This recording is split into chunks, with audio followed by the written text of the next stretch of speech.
बच्चों, स्वागत है आपका टॉपर गाइडेंस एकेडमी में। आज हम लोग यूनिट एंड डायमेंशन में ऐसा यूनिट पढ़ेंगे। पिछले क्लास में भी हम लोग ऐसा यूनिट पढ़े थे, उससे आगे आज बढ़ते हैं। तो आप जानते हैं ऐसा यूनिट का जो फुल फॉर्म होता है स्टैंडर्ड इंटरनेशनल यूनिट सिस्टम होता है। इसमें हम लोग फंडामेंटल यूनिट के हेल्प से ऐसा यूनिट को क्या करते हैं, हर फिजिकल क्वांटिटी का ऐसा यूनिट निकालते हैं। तो पिछले क्लास में हम लोग सबसे लास्ट जो क्वेश्चन देखे थे वो हमारा था यूनिवर्सल ग्रेविटेशनल कांस्टेंट। अब हम लोग उसके आगे बढ़ते हैं। अब ये है हीट। अब वो बोलेगा हीट का यूनिट्स निकालने के लिए ऐसा यूनिट। तो आप जान लीजिए कि हीट जो होता है एक एनर्जी होता है, और आप ये भी पढ़ेंगे कि हीट और टेम्परेचर दोनों अलग अलग चीज होता है। हीट एनर्जी है और टेम्परेचर जो है वो अलग है। टेम्परेचर फंडामेंटल क्वांटिटी है और हीट जो है आपका ड्राइव्ड फिजिकल क्वांटिटी है ना। तो हीट चैप्टर में 11th में आप दोनों में पूरा वाइडली अंतर पढ़ेंगे। तो चलिए आज हम लोग हीट के बारे में पढ़ते हैं। हीट क्या है कि एनर्जी है।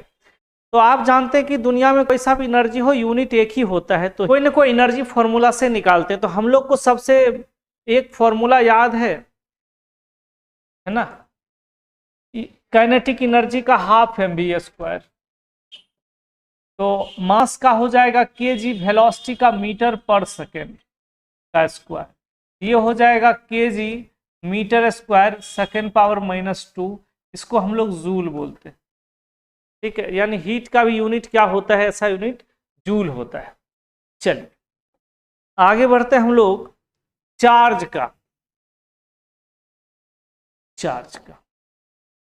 आप 10th क्लास में फॉर्मूला पढ़ोगे I बराबर Q/T। करंट का फॉर्मूला होता है Q/T, यानी charge by time. Charge by time. तो Q का फॉर्मूला हो जाएगा I × T, है ना। Current into time. करंट का आप जानते हैं एम्पियर होता है और टाइम का जानते हैं सेकेंड होता है। हम लोग पढ़ेंगे पोटेंशियल का।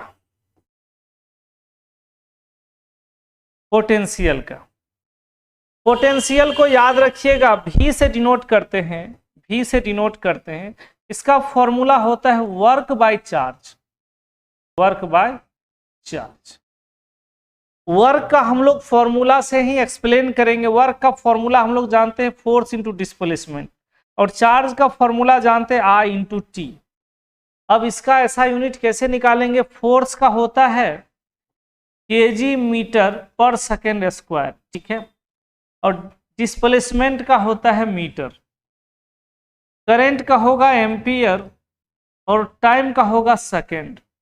अब इसको अच्छा से लिख लेते हैं। पोटेंशियल का आ जाएगा, ये होगा kg मीटर का स्क्वायर, क्योंकि 2 मीटर है, ठीक है। सेकेंड ऊपर जाएगा तो और बढ़ जाएगा, -3 हो जाएगा, और एम्पियर जो है ना -1 हो जाएगा। एम्पियर को आप ए से ही डिनोट कीजिए तो ज्यादा अच्छा है, नहीं तो। अब कैपेसिटेंस का फॉर्मूला होता है Q/V। Q फॉर चार्ज हो जाएगा और V फॉर पोटेंशियल हो जाएगा। चार्ज का आप जानते हैं I × T होता है, और पोटेंशियल का हम लोग जानते हैं V होता है। इसको V से डिनोट करते हैं। अब ऐसा यूनिट देख लेते हैं। I का एम्पियर, टाइम का सेकेंड, और V का यूनिट हम लोग अभी निकाले हैं, यही कॉपी कर लेते हैं। kg मीटर स्क्वायर पर सेकेंड क्यूब पर एम्पियर्स। तो ये होगा kg मीटर का स्क्वायर सेकेंड पावर -3 और एम्पियर पावर -1। एम्पियर को A से ही डिनोट कीजिए, M को हटा दीजिए, ठीक है। अब कैपेसिटेंस का जो फॉर्मूला हो जाएगा, अब कैपेसिटेंस का जो ऐसा यूनिट हो जाएगा kg मीटर को ऊपर ले जाइए तो -2, सेकेंड को ऊपर ले जाइए तो 1 सेकेंड वहां और है तो A पर पावर 4 हो जाएगा। इसको ऊपर ले जाइए तो A हो जाएगा, और ये मिलके A का स्क्वायर हो जाएगा। तो ये कैपेसिटेंस का जो है ऐसा यूनिट्स है ना। kg per metre square second power 4 ampere का स्क्वायर। ये आपको एक बार नीट में पूछ चुका है ना। चलिए आगे बढ़ते हैं। कैपेसिटेंस के बाद मैग्नेटिक फोर्स।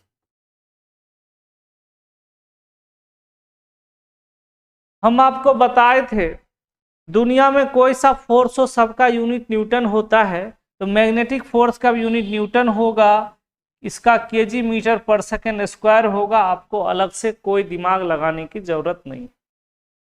चलिए आगे हम लोग देखते हैं इलेक्ट्रिक फील्ड।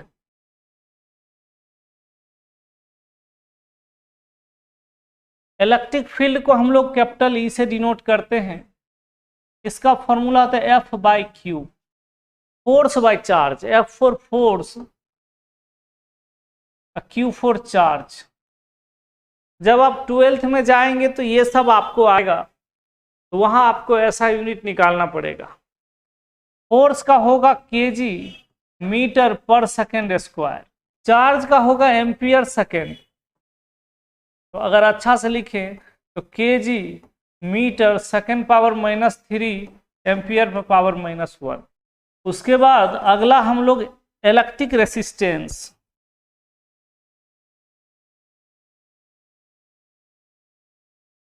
तो ओम्स लॉ पढ़े होंगे V बराबर आई आर। तो R बराबर हो जाएगा V बाय आई। V4 होता है पोटेंशियल डिफरेंस और I4 करंट। तो V का कॉपी कर लेते हैं, KG metre square second -3 amperes -1। तो V का हो जाएगा KG metre square second -3 amperes पर पावर -1। और करंट का हो जाएगा एम्पियर्स, क्योंकि करंट जो है वो फंडामेंटल क्वांटिटी है बच्चों। तो करंट का डायरेक्ट एम्पियर्स। तो क्या हो जाएगा, KG metre square second power -3 A पर पावर -2 हो जाएगा।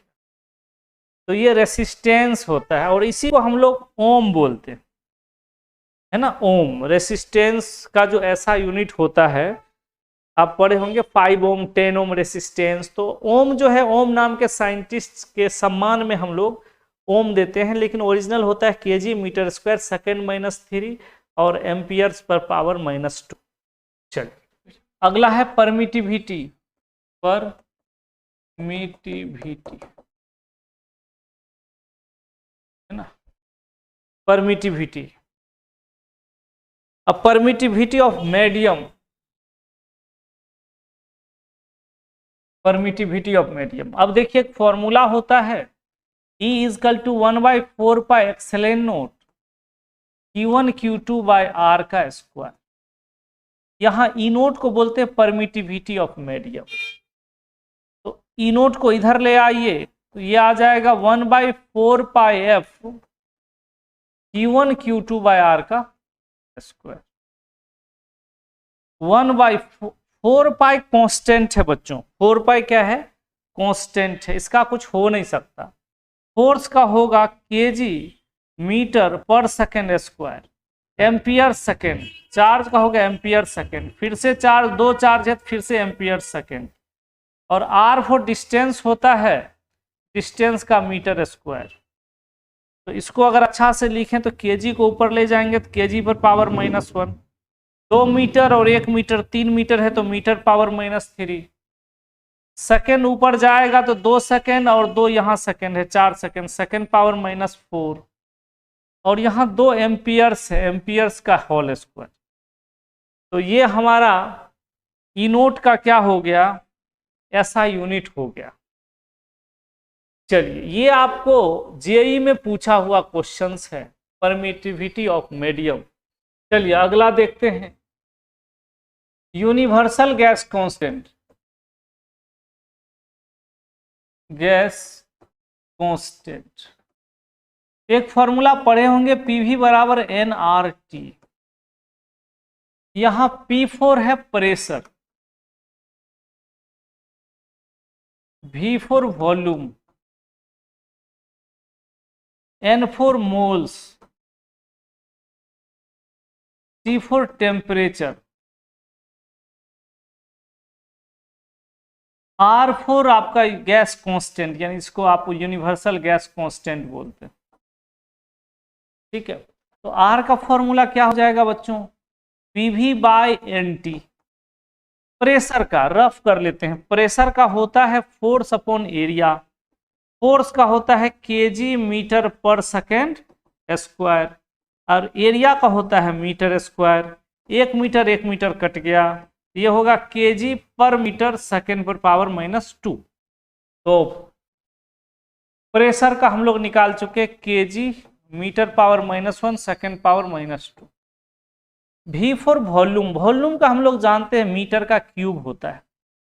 N फॉर मोल्स, बच्चों मोल्स का यूनिट नहीं होता, क्योंकि मोल्स ऑलरेडी किसी का यूनिट है।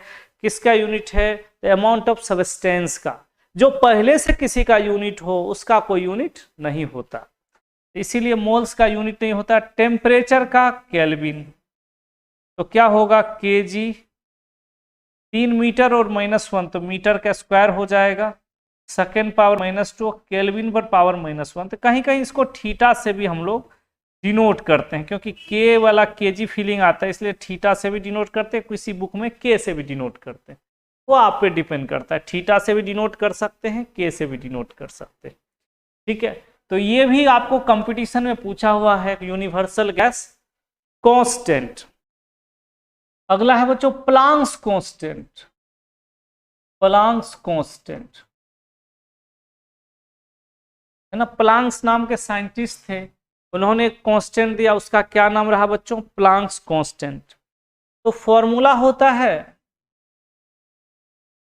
पढ़ेंगे आगे जब आप मॉडर्न पढ़ेंगे तो E=H/ν। तो E फॉर एनर्जी क्या है बच्चों, E फॉर एनर्जी, न्यू माने न्यू को आप F भी लिख सकते, इसका मतलब होता है फ्रीक्वेंसी। और H किसको बोलते हैं, वो बोलते हैं प्लांक्स कांस्टेंट। तो H का फॉर्मूला क्या हो जाएगा बच्चों, E/ν। एनर्जी का आपको पता है, एनर्जी कोई भी एनर्जी का यूनिट सेम होता है, तो क्यों ना हम लोग काइनेटिक एनर्जी से ½ mv² करके सोच के निकाल लें। तो kg मीटर का स्क्वायर सेकेंड पावर -2। और फ्रीक्वेंसी का बच्चों, फ्रीक्वेंसी आप आगे पढ़ेंगे जब आप SHM में साउंड चैप्टर पढ़ेंगे 11th में, तो फ्रीक्वेंसी का जो फॉर्मूला होता है वो तो 1/टाइम पीरियड है ना, तो इसका होगा टाइम का सेकंड, तो 1/सेकंड हो जाएगा, तो इसका सेकंड पावर -1 भी बोल सकते हैं। तो इसका हो जाएगा सेकंड पर पावर -1, तो हो जाएगा kg मीटर स्क्वायर, ये ऊपर चला जाएगा तो 1 सेकंड को काट देगा, तो -1। ये प्लांक्स कांस्टेंट का क्या हो गया बच्चों, ये आपका यूनिट्स, ऐसा यूनिट्स हो गया। अगला है कोफिशिएंट ऑफ विस्कोसिटी। चलिए कोफिशिएंट ऑफ विस्कोसिटी देखते हैं। एक फॉर्मूला है फ्लूइड्स में 6πN/R/V। ये होता क्या है, मान के चलिए कोई बॉडी है R रेडियस का, ठीक है, और ये पानी में आप रख दिए, ये अगर ऊपर जाता है तो किस वेलोसिटी से ऊपर जाता है। जैसे मान के चलिए बैलून को आप पानी में रख दिए, तो बैलून में तो हवा भरा है, वो तो ऊपर जाएगा ही, किस वेलोसिटी से जाएगा, कितना फोर्स लगेगा, वही सब जो है कोफिशिएंट ऑफ विस्कोसिटी में पढ़ते हैं फ्लूइड मैकेनिक्स में, है ना। R फॉर रेडियस होता है, V फॉर इसका वेलोसिटी होता है, और N जो है यहाँ हम लोग वेयर करके लिख देंगे, R for radius, V for velocity, और F फॉर फोर्स। और ये जो N जो देख रहे हैं आप, इसी को बोलते हैं कोफिशिएंट ऑफ विस्कोसिटी, है ना। तो N का क्या फॉर्मूला हो जाएगा बच्चों, F/6πRV। F का क्या हो जाएगा, kg metre per second square, हम लोग जानते हैं, ठीक है। और 6π कांस्टेंट है, 6π क्या है, कांस्टेंट है। R का मीटर हो जाएगा, अब V फॉर वेलोसिटी, वेलोसिटी का मीटर पर सेकेंड हो जाएगा। अब इसको ऊपर ले चलते हैं, मीटर से 1 मीटर कट गया, तो होगा केजी, ये मीटर ऊपर जाएगा तो पर मीटर सेकेंड पावर -1। ये किसका आ गया? कोएफिशिएंट ऑफ विस्कोसिटी का। और ये जो हम आपको आज बता रहे हैं ये ऐसा यूनिट का सबसे जो है स्टैंडर्ड क्वेश्चंस है, तो कंपटीशन में बराबर पूछा जाता है। चलिए आगे बढ़ते हैं। अगला है लेटेंट हीट। लेटेंट हीट क्या होता है बच्चों? ऐसा हीट जिससे कोई बॉडी अपना फेज चेंज कर दे, सॉलिड से लिक्विड हो जाए, लिक्विड से गैस हो जाए, तो उस हीट को बोलते हैं लेटेंट हीट। ठीक है, एल से डिनोट करते हैं। ठीक है, अब इसका फॉर्मूला क्या होगा? तो उससे पहले हीट का फॉर्मूला लाना पड़ेगा। हीट का फॉर्मूला होता है m into L, mass into latent heat. ठीक है, तो L का क्या हो जाएगा बच्चों? Heat upon m, Q for heat और m फॉर मास। ठीक है, हीट अपॉन मास। अब यहां क्या है कि हीट क्या है आप जानते हैं? एनर्जी है। हीट क्या है बच्चों? एनर्जी है। टेम्परेचर क्या है? टेम्परेचर एनर्जी नहीं है, है ना। टेम्परेचर वो है जिसको आप अपने सेंस से, अपने दिमाग से महसूस करते हैं। हीट उसका इंटरनल एनर्जी है।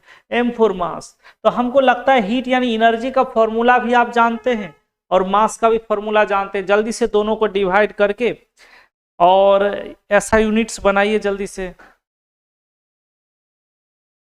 चलिए, तो एनर्जी जैसे ही हीट मीन्स एनर्जी की बात करते हैं तो हम लोग काइनेटिक एनर्जी दिमाग में लाते हैं सबसे पहले, क्योंकि उसका फॉर्मूला बड़ा आसान है, रटा हुआ रहता है। हाफ mv², हाफ का यूनिट होगा नहीं। मास का केजी है ना, v² का metre square second power -2 upon m for mass, है ना, मास का फिर से केजी। तो केजी से केजी कट गया बच्चों, ये हो गया m² सेकेंड पावर -2। ये किसका ऐसा यूनिट हो गया? लेटेंट हीट का। किसका? लेटेंट हीट का। हीट कौन सा बच्चों? Specific heat. ये क्या होता है? अगर किसी 1 kg के बॉडी को या यूनिट मास लिक्विड को या किसी भी चीज को 1 डिग्री टेम्परेचर बढ़ाने के लिए जितना हीट की जरूरत होता है बच्चों, उसको क्या बोलते हैं? Specific heat. क्लियर है? इसको S और C से डिनोट करते हैं। तो फॉर्मूला क्या होता है? Q बराबर ms डेल्टा T। तो यहां Q क्या हो गया बच्चों? Q हो गया हीट। M क्या हो गया? M हो गया मास। S क्या हो गया बच्चों? S हो गया स्पेसिफिक हीट। Specific heat.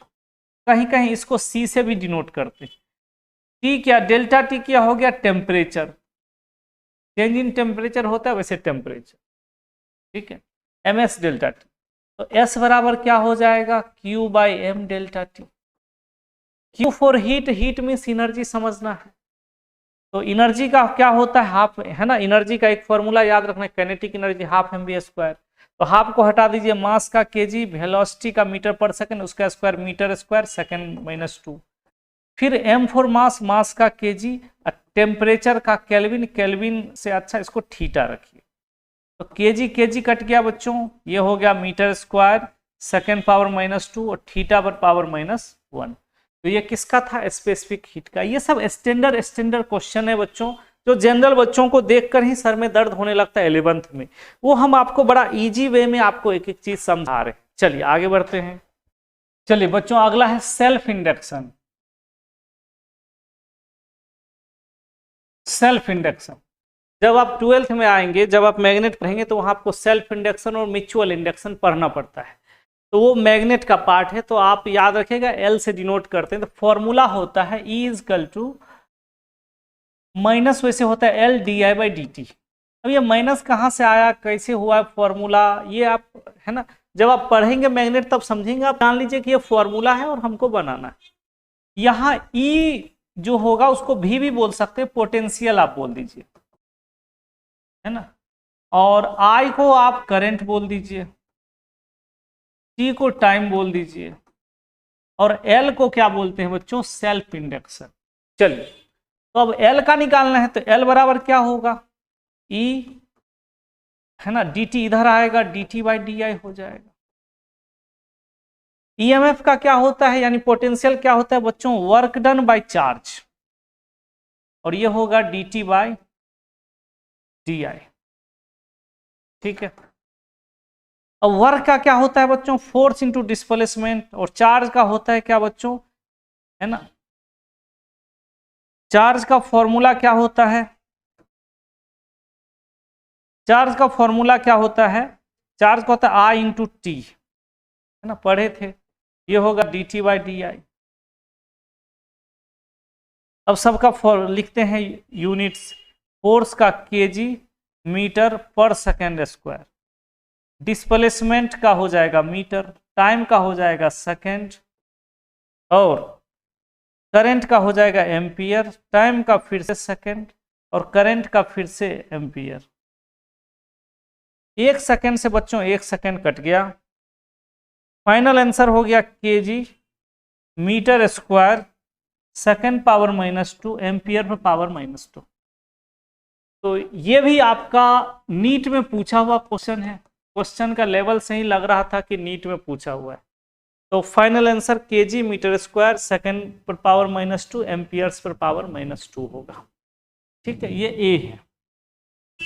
तो अगला यूनिट सिस्टम है एमकेएस यूनिट सिस्टम, यानी आपको लेंथ को किस में रखना है, मीटर में, और मास को किस में रखना है, किलोग्राम में, यानी केजी में, और टाइम को किस में रखना है, सेकेंड में। अब यही चीज तो हम लोग एसआई में करते आ रहे हैं, लेंथ कोई नया बात तो है नहीं, लेंथ को हम लोग मीटर में ही रखते हैं एसआई में, मास को हम लोग किलोग्राम में ही रखते हैं, टाइम को सेकेंड में रखते हैं। तो एमकेएस सिस्टम जो है ये आपको एक्स्ट्रा कुछ करने की जरूरत नहीं है, ये सेम एज ऐसा यूनिट हो जाएगा, सेम एज ऐसा यूनिट्स, है ना। तो ये ओल्ड मॉडल का यूनिट सिस्टम था, ऐसा ही तो लेटेस्ट था। जब आप लेटेस्ट ही पढ़ लिया अच्छा से, और आपका जो लेवल है ना यूनिट सिस्टम का, वो बहुत हाई लेवल है, तो आप एक बार दोनों वीडियो को अच्छा से देख लेंगे बच्चों, तो आप जो है कोई भी यूनिट का क्वेश्चन आप बना लेंगे, और फिर अगले क्लास में डायमेंशन पढ़ेंगे तो फिर कोई सा डायमेंशन का क्वेश्चन बना लेंगे। लेकिन याद रखिएगा, यूनिट जितना अच्छा होगा डायमेंशन भी उतना ही अच्छा होगा। तो यूनिट पर आप लोग ऐसा यूनिट पर कमांड कीजिए, हर फॉर्मूला पर क्वेश्चंस बनाइए, खुद से बनाइए, है ना। और इसके बाद आपका दोनों पार्ट यूनिट और डायमेंशन, ये यूनिट पूरा बहुत अच्छा हो जाएगा। नीट जेईई का क्वेश्चन कभी नहीं छूटेगा, ये गारंटी मेरा है। आज हम लोग यहीं तक रखते हैं। अगर आपको हमारा वीडियो अच्छा लग रहा है तो आप, है ना, लाइक शेयर सब्सक्राइब कीजिए। अगर आप ऑफलाइन कोचिंग करना चाहते हैं तो आप जो है ना, टॉपर गाइडेंस एकेडमी सर्च कीजिए और आइए, न्यू बैच स्टार्ट हो रहा है ना। अगले क्लास में हम लोग डायमेंशन पढ़ेंगे जो बहुत ही इंपॉर्टेंट होगा। Thank you.